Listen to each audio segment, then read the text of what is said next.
Et bonjour à tous et bienvenue sur cette petite vidéo explicative du DK Tank Impérial avec une optimisation un petit peu plus poussée que la dernière vidéo. Aujourd'hui je vais vous décrire 4 choses importantes, c'est-à-dire l'équipement, les skills à utiliser, les points de champion. Je vais aussi vous dire où trouver certains équipements, dans quelle situation utiliser certains skills. Et pourquoi les points de champion sont placés de cette manière-là, comme vous le verrez tout à l'heure. Vous verrez aussi dans la description directement le temps auquel débute le sujet. Ça permettra à chacun d'aller directement à l'endroit qui l'intéresse. Donc je vais commencer tout de suite donc pour l'équipement. Alors l'équipement, il est fait de trois choses ultra importantes. Déjà, des pièces d'armure lourdes, ça c'est très important. Et deux boucliers, deux épées, donc pour chaque barre, pour être toujours sous blocage. C'est viable pour les raids, raid HL, c'est aussi très viable pour les donjons 4 joueurs, enfin c'est viable en toutes circonstances. Euh, donc pour le... Alors une autre chose qui est très importante aussi pour un DK, comme je pense pour pas mal d'autres spé de tank, c'est la nourriture Tristat. Tristat, c'est-à-dire santé, magie et vigueur. Donc là en l'occurrence j'utilise du rôti de gibier de l'auberge de l'arbre flétri, quel beau nom. Mais on peut utiliser aussi d'autres types de recettes. On a donc le friand de nage longue à la sauce au melon, et la conserve de lapin confit, ainsi que le ragoût de capon aux tomates et aux betteraves. Voilà. Donc cela c'est pour les niveaux max. Après, comme vous pouvez le voir, vous avez beaucoup de variétés pour les levels en dessous. Voilà. Euh, donc pour les stuffs, alors le stuff le plus utilisé en raid en tant que main tank, vous allez retrouver toujours le visage et l'épaule de l'engeance de sang. Alors les traits, ça va être toujours à peu près les mêmes. Donc infusé pour les grosses pièces, c'est-à-dire visage, torse et jambes. Et solide pour les petites, comme épaules, ceinture, bras et pieds. Pour l'épée et le bouclier, moi j'ai opté pour défenseur pour l'épée, qui octroie 2580 de résistance physique et au sort sur chaque barre, donc en tout temps.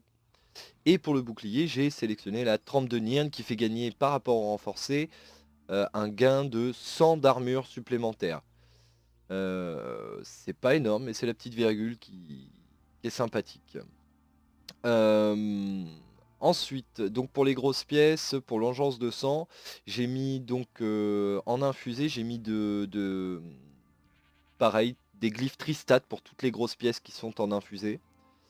Ça permet tout simplement d'avoir un pool légèrement plus important. Donc comme vous pouvez le voir, sous nourriture, je précise, j'ai 29 237 de santé, 28 568 de vigueur et 16 062 de magie.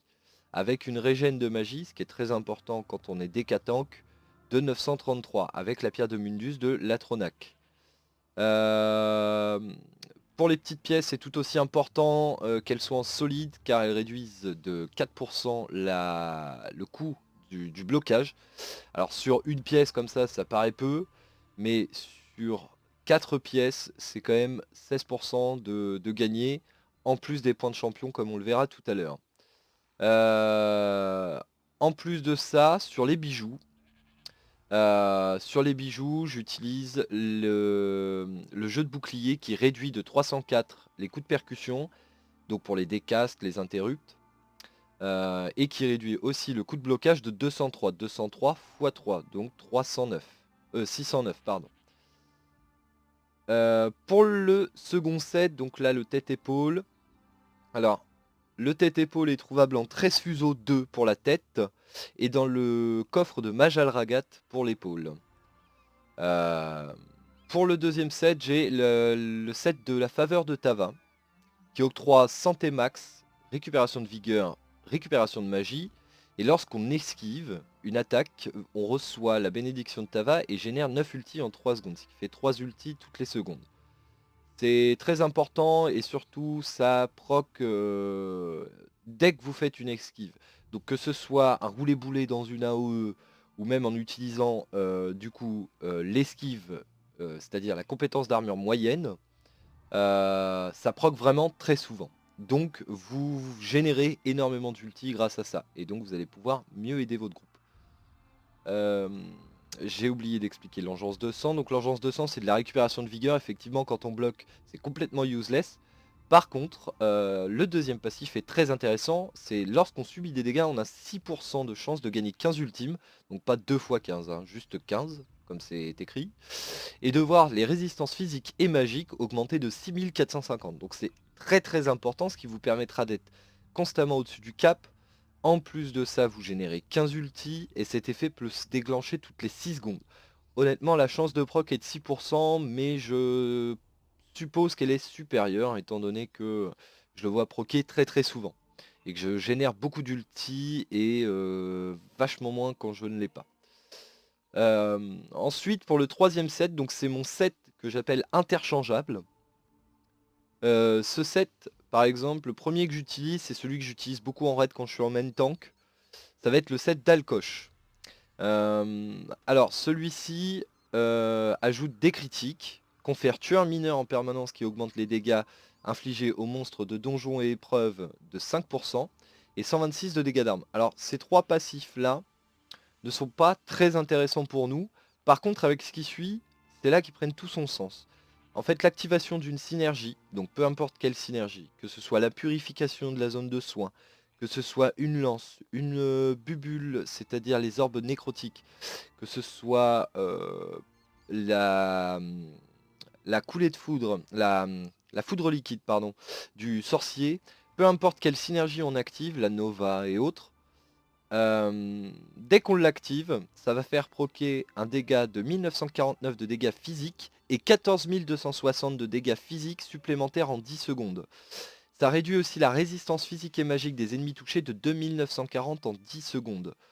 Ce qui est très important, surtout quand on est tank, de débuffer la cible. Donc celui-ci est un de mes sets interchangeables. Pareil pour le debuff cible, j'ai aussi mon enchantement d'armes, qui est l'enchantement d'écraseur, qui réduit la résistance physique et au sort de la cible de 1622. Tout ça c'est en valeur max. Donc vous ne pourrez obtenir plus de valeur. À part si vous avez une arme en acéré, et là, bon, dans ce cas-là, vaut mieux faire du DPS. Ce qu'on va retrouver comme autre set qui peuvent être très sympathiques pour les tanks, ça va être, et ça c'est expliqué dans l'autre vidéo, il y a Malubette le faucheur et le gardien moteur. C'est pareil, ces deux sets là c'est des sets tête-épaule, ça peut être intéressant pour débuter. Alors, donc en set interchangeable, j'ai aussi le set d'ébonite. Le set d'ébonite octroie santé max 2 fois, plus 4% de soins reçus supplémentaires, ce qui est très intéressant aussi pour un tank. Ça permet de coûter moins cher aussi à son healer. Et ça augmente la santé maximale, que ce soit à vous ou à votre groupe, jusqu'à 12 joueurs, de 1079. Faut qu'il soit à proximité, ça prend environ 60 mètres. Donc c'est quand même un très grand diamètre, une très grande portée. Après, dans certaines instances, il n'est pas utile, étant donné qu'on peut être amené à être très éloigné de ses congénères. Donc ce set là est très intéressant, surtout en raid 12 joueurs. Il permet d'augmenter le pool de vie de chacun. Donc c'est pareil, c'est quelque chose qui est toujours bien à prendre. Ça évite parfois quelques one-shot et autres. Le deuxième set interchangeable, c'est le set du Fantassin. Alors ce set là est un peu plus vieux, mais tout aussi bien. Donc il octroie de la santé max, 2 fois de la résistance, une physique et une au sort. Et enfin, augmente votre... Alors c'est mal traduit, mais ça augmente la quantité de dégâts que l'on bloque de 8%. Euh, Cet enchantement, ce passif-là est très intéressant, notamment par exemple en vétéran AA, ou même en toutes circonstances, quand vous ne savez pas trop où vous allez mettre les pieds. Ce set est très bien parce que du coup vous pouvez pallier pas mal des dégâts que vous allez pouvoir vous prendre et du coup abaisser votre coût, le coût en tout cas pour le healer en termes de soins. Donc ça c'est extrêmement intéressant. Donc comme je disais, quand je dis c'est un set interchangeable, c'est-à-dire que j'ai veillé à avoir toujours les mêmes pièces, c'est-à-dire brassard et ceinture, et les 3 bijoux, afin de justement pouvoir les interchanger autant que je le souhaite. C'est pour ça que par exemple, l'épée bouclier, je suis pas trop pour parce que c'est difficile de looter certains sets en épée bouclier.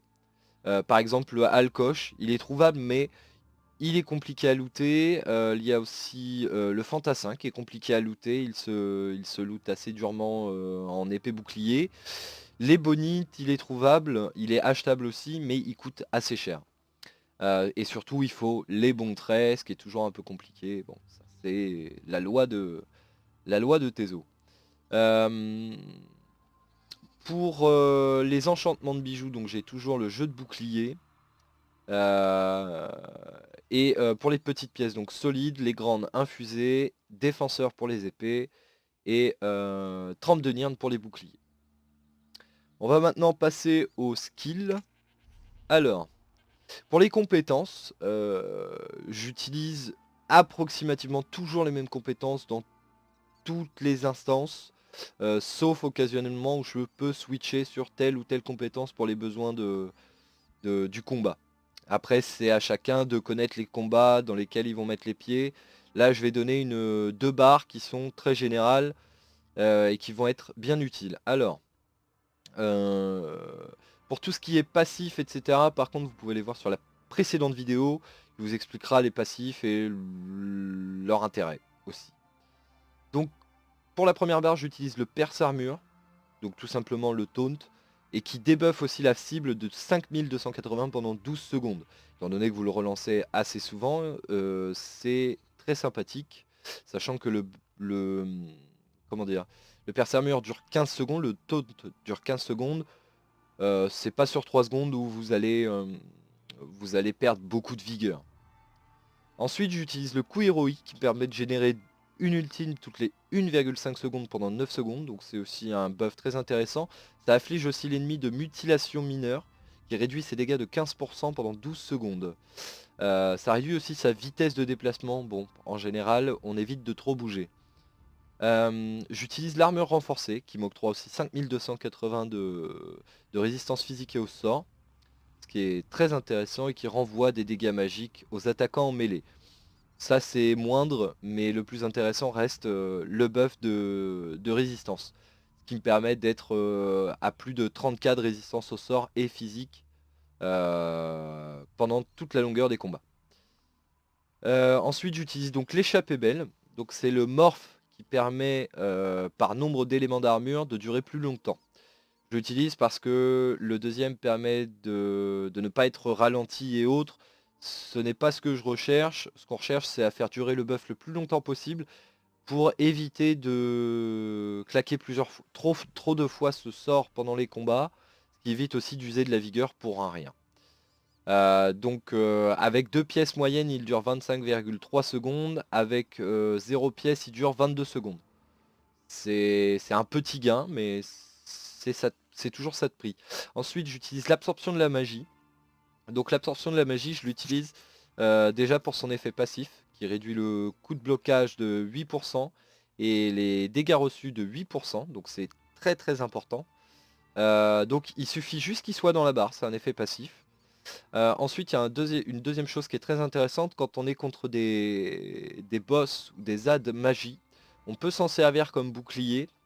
Ça permet aussi de nous soigner à hauteur de 19% de notre santé max. Voilà, et ça pallie les dégâts jusqu'à 14 618. En ultime, première et deuxième barre, j'utilise le corps agressif qui buff tout le groupe autour de nous, qui octroie donc 10% de magie et vigueur max, ainsi que de santé, et ça octroie aussi force majeure, qui augmente les dégâts des armes de 30%. Et les alliés gagnent aussi avec ce morph là. Donc force majeure, comme je disais, ce qui augmente vos dégâts critiques, de coups critiques de 30% pendant 9,5 secondes. Donc c'est très intéressant avec une bonne rotation dans un groupe optimisé. Ça augmente réellement le DPS de tout le monde.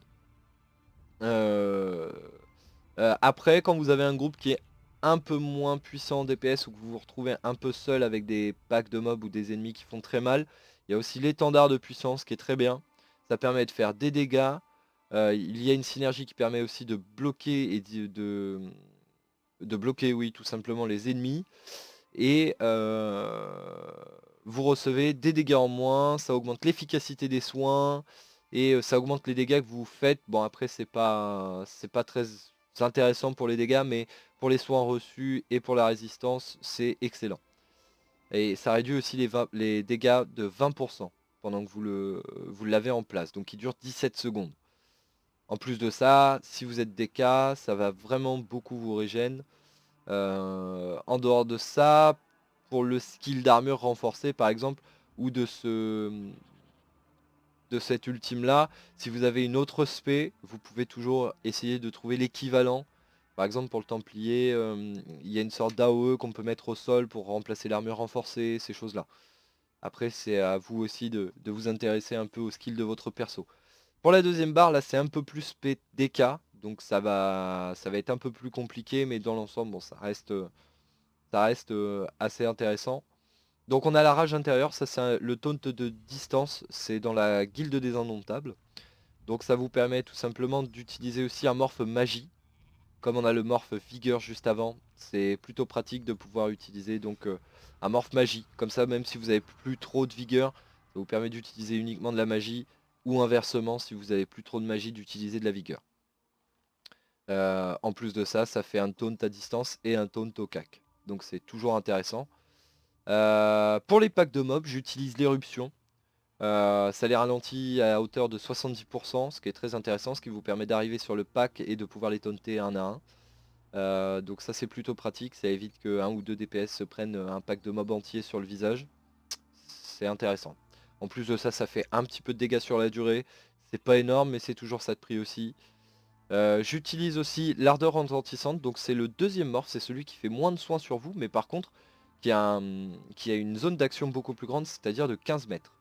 Alors pourquoi? Tout simplement parce que sur un groupe de 12 joueurs, ça permet tout simplement de pouvoir atteindre plus de personnes et donc d'aider aux soins par exemple ou de s'aider soi-même. Euh, Tout simplement. Donc je l'ai toujours avec moi l'ardeur, c'est quelque chose d'essentiel, il suffit qu'un heal meure et au moins vous pouvez rester vivant en attendant qu'il soit raise ou autre. Ça permet aussi d'être autosuffisant. J'utilise aussi avec, juste avant de claquer l'ardeur généralement, le bouclier igné. Donc ça se pose jusqu'à 6 personnes, selon mes vérifications, c'est pas indiqué mais j'avais vérifié, ça se pose jusqu'à 6 personnes, donc alliés proches. Donc il faut être quand même suffisamment proche, quand ils disent proche c'est à peu près 5 mètres, 5 à 10 mètres grand maximum. Euh, donc ça absorbe jusqu'à 4500 de dégâts, mais c'est par rapport à votre vie, donc tout dépendra de votre vie et de la vie de vos collègues. Notre propre bouclier absorbe jusqu'à 100% des dégâts supplémentaires. C'est-à-dire qu'il se double tout simplement. Et on gagne aussi guérison majeure, ça c'est un effet qui est très important, qui augmente les dégâts que vous effectuez de 25% pendant 6 secondes. Donc 6 secondes c'est court, mais pendant que vous claquez l'ardeur qui dure 4 secondes, vous avez le temps de recevoir beaucoup de soins. Si vous avez votre ardeur plus le heal à côté, autant vous dire que vous allez reprendre vite full life. Et donc le corps agressif toujours sur la deuxième barre afin entre autres de ne pas se tromper parce que c'est un buff très important. Après il y a divers skills qui peuvent être utilisés. Alors la poigne de cendre qui permet d'amener un ennemi à soi. Alors au niveau 4 la poigne implacable. Vous allez pouvoir le morpher en poigne implacable. Elle est beaucoup plus intéressante parce qu'elle ne vous amène pas vers l'ennemi. En revanche, si jamais l'ennemi n'est pas rapproché de vous, vous êtes remboursé de 100% du coup en magie. Donc c'est très intéressant parce que vous pouvez même le spammer, vu qu'il est complètement gratuit. Donc ça c'est très intéressant. Euh, J'utilise aussi dans certaines circonstances, dans Cœur Terrestre, cette ultime, qui est l'armure corrosive. C'est vraiment dans des phases où je peux prendre énormément de dégâts. Par exemple en vétéran archive aéthérienne, où quand on tank les haches, on prend vraiment énormément de dégâts selon le nombre de haches que l'on a. Donc cet ultime là est vraiment parfait pour ce genre de situation. C'est-à-dire que vous ne pouvez pas recevoir plus de 3% de dégâts par rapport à votre vie max. Donc autant vous dire que vous recevez rien du tout en termes de dégâts pendant 10,8 secondes. Ce qui vous permet entre autres de régène, de faire des attaques lourdes et aussi de pouvoir relancer tous vos buffs, etc. sans forcément avoir peur du one-shot. Tant que cette compétence est active, vos attaques ignorent donc 100% de la résistance physique d'un ennemi. Ça peut être très intéressant pour un DPS aussi, par exemple, dans des phases un peu plus compliquées. Même il va favoriser le DPS dans des phases où il faudrait peut-être être plus survie, plus basé sur la survie. Effectivement, ça peut être très intéressant parce que ça esquive complètement la résistance physique d'un ennemi. Donc si vous êtes DPS vigueur, c'est quelque chose de très sympa, notamment en PvP. Euh, Dans les autres skills, donc là je regarde un petit peu. Alors il n'y a pas énormément de skills que j'utilise. J'ai utilisé les serres noires. Alors je le trouve pas assez intéressant du point de vue où il coûte vraiment cher en magie. Et en plus de ça, sa zone d'action est très petite. C'est-à-dire c'est les ennemis proches. Donc c'est toujours à peu près 5 mètres maximum. Donc c'est très peu. En tout cas pour un skill comme celui-là. Il y a le sang de dragon. Donc celui-là a deux morphes bien distincts qui sont tous les deux très intéressants. Après à voir, c'est selon votre convenance. Mais dans tous les cas, vous soignez jusqu'à 41% de la santé qui vous manque. Donc vous prenez, il vous manque 10K, ça vous rembourse 41% de 10K. Donc c'est très intéressant aussi. Euh, Ensuite, je pense que c'est à peu près tous les skills qui peuvent être intéressants dans le DK en tant que tank. Dans les skills, une main bouclier, donc ces trois-là sont constamment slotés. En revanche, celui-ci, beaucoup moins. Je m'en sers notamment au tour d'or blanc pour les portails. Voilà, c'est la seule utilité que j'ai trouvé pour ce skill. Le skill de l'armure moyenne, donc très intéressant aussi. J'ai mis aussi des points, comme vous pouvez le voir, dans les compétences passives. Quand on a un ou plusieurs éléments d'armure moyenne, parce que j'en ai deux généralement avec l'alcoche, qui m'augmente tout simplement, par exemple là, mes chances de critique, donc qui augmente à 657, ce qui me permet de faire critiquer aussi le set d'alcoche. Donc c'est très intéressant. Ça aussi c'est très intéressant, ça augmente la récupération de vigueur. Alors bon, ça c'est pas intéressant, mais par contre ça réduit également le coût en vigueur des compétences de 3% par élément d'armure moyenne équipé. Ce qui veut dire que là j'abaisse mes coûts en vigueur de 6%. Donc c'est extrêmement viable d'utiliser 2 points au moins pour ce passif. Euh, Après, oui, je n'ai pas de spécificité. Il y a le bonus aussi au roulé-boulé qui diminue le coût des roulés-boulés. Donc là, en l'occurrence, 8%. Ces deux points-là aussi peuvent être très sympas. Euh, Parfois, même si on est tank, un petit roulé-boulé, ça sauve, hein. Euh, Ensuite, pour les passifs d'armure lourde, donc j'utilise tout. Ça, je l'avais déjà détaillé. Je crois pas utiliser d'autres skills qui soient, comment dire, importants. Il y a la garde qui peut être très importante. Euh, Notamment parce que ce lien affecte en fait 30% des dégâts de votre allié sur vous. Donc si vous êtes tank, vous pouvez par exemple mettre la garde sur un healer. C'est un exemple. Par contre, il faut savoir que la garde doit être... Alors le joueur doit être à moins de 15 mètres. Et la garde doit être sur les deux barres si vous ne voulez pas qu'elle se coupe. Sinon en switchant de barre, vous allez tout simplement le perdre. Perdre l'effet. Sinon ça reste autant de temps à partir du moment où vous l'avez lancé, si le joueur ne s'éloigne pas plus de 15 mètres. Donc ça c'est très bien. Euh, Ce qui peut être intéressant si vous utilisez de la nourriture, des potions Tristat, c'est l'usage médicinal qui augmente le temps des potions de 30%. Parce que du coup vous allez gagner en régène vigueur, en régène magie et en régène santé. Par contre, ça n'affectera forcément pas votre régène vigueur vu que vous êtes en blocage. Voilà. Euh, Juste, je précise donc pour les équipements. car j'ai oublié. Pour le set de Tava, c'est un set craftable. Pour l'engeance de sang, comme j'avais dit, c'est 13 fuseaux 2. Et pour l'épaule, c'est le coffre de Majal Ragat. Et pour le set d'Alcoche, lui, donc il se loot uniquement en V ou N moll, c'est-à-dire la gueule de leur cage, en vétéran ou en normal. Pour le collier des bonites peut se looter à peu près partout maintenant dans la plupart des donjons. Il est aussi achetable. Pour le fantassin, lui, c'est en arène de l'étoile du dragon. Donc à Redlorn, vous pouvez aussi l'acheter d'ailleurs. Voilà. Je vais vous détailler maintenant les points de champion. Bon, ça va aller très vite. J'avais fait quelques modifications par rapport à la vidéo précédente. Mais pas de choses plus importantes que ça, en dehors du fait que j'ai dépassé le cap des 561. Donc le plus important que vous allez pouvoir trouver, ça va être déjà la catégorie de la tour. Le seigneur de guerre qui réduit jusqu'à 16% donc de votre coût en vigueur des sorts et compétences. Donc ça c'est très important. Et le deuxième qui est très très important aussi, c'est la garde des ombres, donc jusqu'à 57 points maximum. Ça réduit de 16,9% les coûts de blocage. Donc c'est pareil, ça compte énormément. Et enfin, 30 points dans Arcaniste qui augmente la récupération de magie. Donc ça c'est extrêmement important d'une part. Et en plus de ça, ça va vous octroyer le passif synergiste qui vous confère 2 ultis chaque fois que vous activez une synergie sans forcément de cooldown. Donc ça c'est très sympa.